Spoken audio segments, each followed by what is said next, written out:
সাপ কি সত্যি সত্যি দুধ খায়?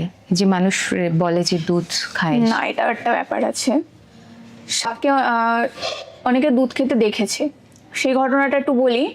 মূলত সাপুড়েদের কাছে যে সাপ থাকে, অনেকে নাগপঞ্চমীর দিন অথবা মনসা পুজোর দিন দুধ কলা দিয়ে আসে আর কি, মনসা মন্দির হোক বা সাপুড়েদের বাড়িতে। তখন সাপুড়েরা কি করে, সেই দুধের বাটি নিয়ে সাপুরের মুখের সামনে ধরে, সাপ দুধ খায়। ব্যাপার হচ্ছে সাপ কিন্তু ল্যাকটোজ ইনটলারেন্ট, মানে সাপের দুধ হজম হয় না। সাপুড়েরা কি করে, প্রায় নাগপঞ্চমী বা মনসা পুজোর প্রায় 1 সপ্তাহ আগে থেকে সাপকে জল না খাইয়ে রেখে দেয়। জল কিন্তু প্রত্যেকটা প্রাণীর জন্য অপরিহার্য। তো যেহেতু সাপকে জল খেতে দেওয়া হয় না ওই একটা লং পিরিয়ড ধরে, নাগপঞ্চমীর দিন বা মনসা পুজোর দিন যখন সাপের মুখের সামনে দুধের বাটি ধরা হয়, তরল জিনিস পেয়ে স্বাভাবিকভাবে তৃষ্ণার্ত সাপ সেই দুধটুকু খেয়ে নেয়, পান করে নেয়। আচ্ছা,